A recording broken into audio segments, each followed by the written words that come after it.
What's up, college football fans? Don't forget to check out and order your copy of Stiff Arming Football Myths, our latest football game plan book. So go on our website at footballgameplan.com/books and get your copy. We have these available in paperback as well as in PDF form.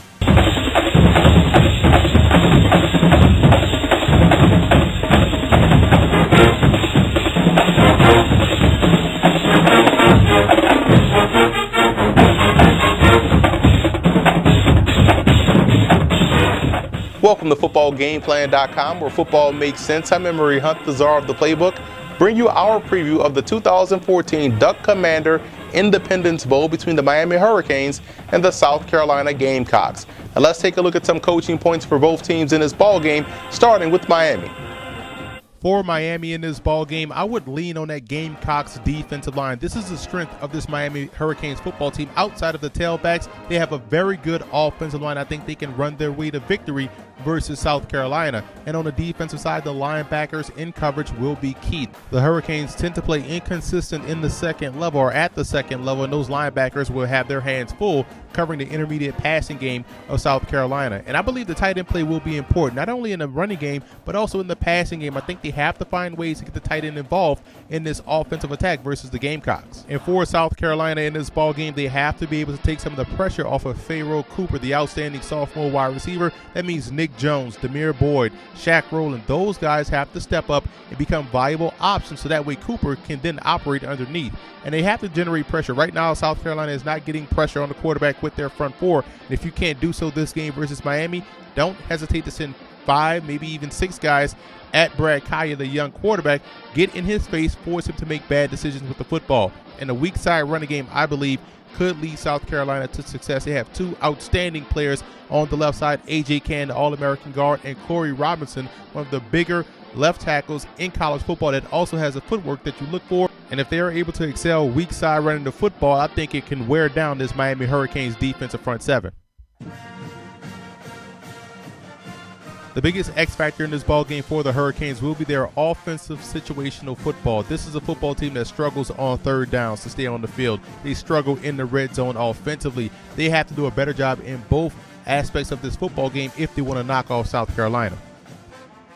And for the Gamecocks, it's an obvious X factor. It's running back Mike Davis. This guy means so much to the Gamecocks offensive attack. We know how talented of a runner he is in the backfield, but coming out of the backfield as a receiver, I think that's where he can have the biggest impact in this ball game. I think they have the advantage as far as their backs versus the backers of Miami in the passing game. So I think they're going to try to feature Mike Davis more often than not only as a runner, but also as a receiver.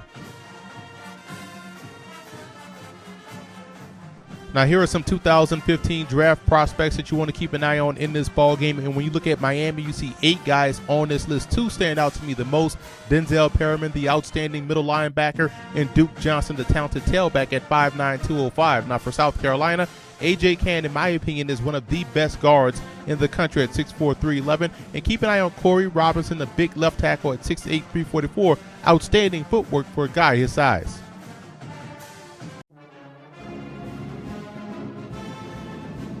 Jim Dooley played both sides of the ball for the Miami Hurricanes from 1949 to 1951, and the speedy Dooley went on to become an All-American and capped off his Miami career with a 4-interception game versus Clemson in a Gator Bowl.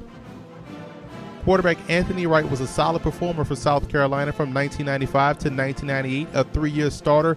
Wright was a very cerebral player and finished his Gamecock career throwing for over 5,400 yards and 36 touchdowns.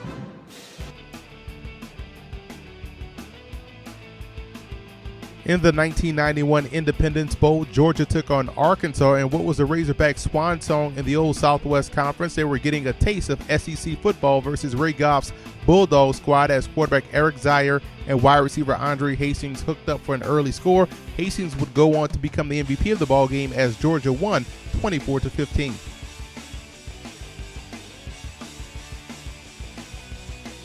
In what was Miami's last bowl victory, the Hurricanes took on the Nevada Wolfpack in the 2006 MPC Computers Bowl, a back-and-forth affair throughout the course of the ball game.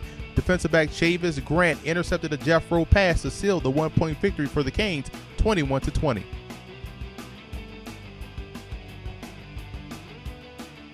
The Gamecocks came into the 2001 Outback Bowl as underdogs versus the 18th-ranked Ohio State Buckeyes, and this was also Lou Holtz's first bowl game as South Carolina head coach, and ultimately the last one for Ohio State's head coach John Cooper, as the Gamecocks defense stymied Ohio State, beating them 24-7, forcing 3 turnovers, and Cooper was fired after the game. I like the Hurricanes in this ball game with the maturation of freshman quarterback Brad Kaaya and what he brings to the passing game, along with Duke Johnson's ability out of the backfield. I think the Miami Hurricanes offense will hit their stride from the first quarter throughout the course of this ball game, allowing their defense to pin their ears back and get after Dylan Thompson and company. I like Miami to come away the 2014 Independence Bowl champs.